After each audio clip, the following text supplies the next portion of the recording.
In this video, we're going to take a look at the function y equals 5 over 1 plus e to the 1 over x. And what we're going to ask is, what is the limit as x approaches 0 of y? That is, what is the limit as x approaches 0 of 5 over 1 plus e to the 1 over x? This equals what? Okay, so this is difficult to do without some work, because we can't just plug in x equals 0. We'd be dividing by 0 then. We can't do e to the 1 over 0.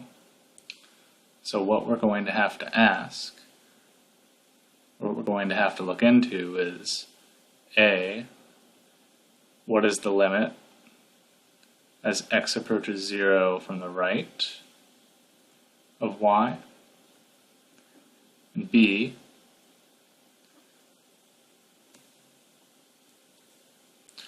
what is the limit as x approaches 0 from the left of y? So we're taking a difficult problem and we're going to break it into two parts. Okay, so this is the limit as x approaches 0 from the right of 5 over 1 plus e to the 1 over x. Okay. So let's draw a x number line. This is going to be 0, and this is x, okay? So we're going to have something like 10, 5, and then 1 somewhere in here, okay? So let's think about what's happening to this. Let's think about what sequence of numbers we might get. So if we start at x equals 10, we would have 5 over 1 plus e to the 1 over 10. And then if we go to 5, we have 5 over 1 plus e to the 1 over 5.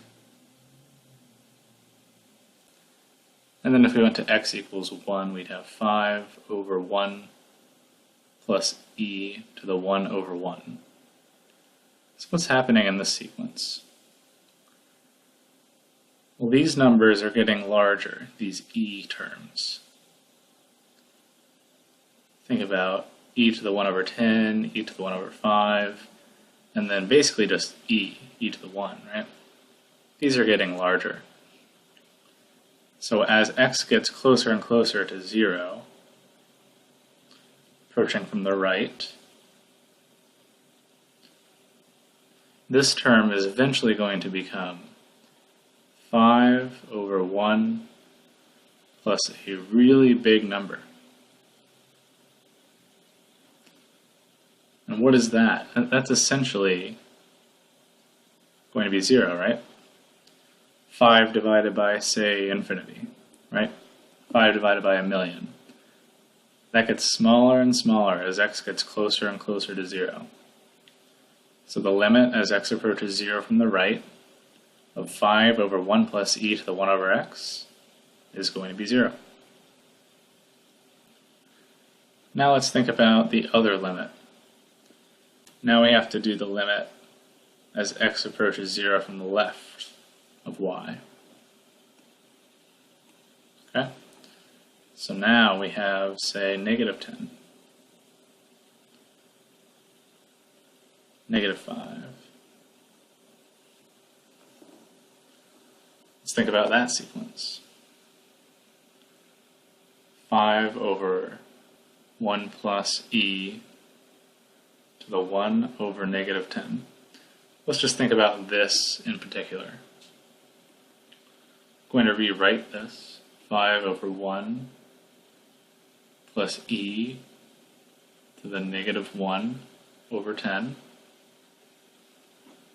And that's equal to 5 over 1 plus 1 over e to the 10.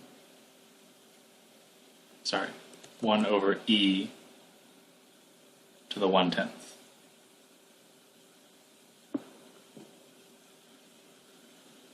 So if we had the same sequence of numbers, we'd have 5 over 1 plus e plus 1 over e to the 1/10. And then we'd have 5 over 1 plus 1 over e to the 1/5. And we'd have 5 over 1 plus 1 over e. I'm doing the same sequence of numbers as the first part, 10, 5, 1. So on the bottom here, this e term, that's the same sequence that we looked at in part A. And what's happening to that?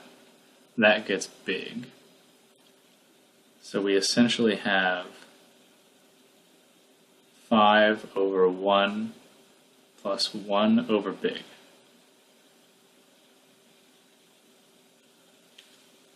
So what is 1 over big? That's basically 0. So what this ends up being is 5 divided by 1 plus 0, or 5. So this limit, as x approaches 0 from the left, is going to be equal to 5. Alright, so we've got the limit from the right equals 0, and the limit from the left equals 5. So these two limits are not equal. If the limits are not equal from both sides, that means that the limit as x approaches 0 of 5 over 1 plus e to the 1/x does not exist.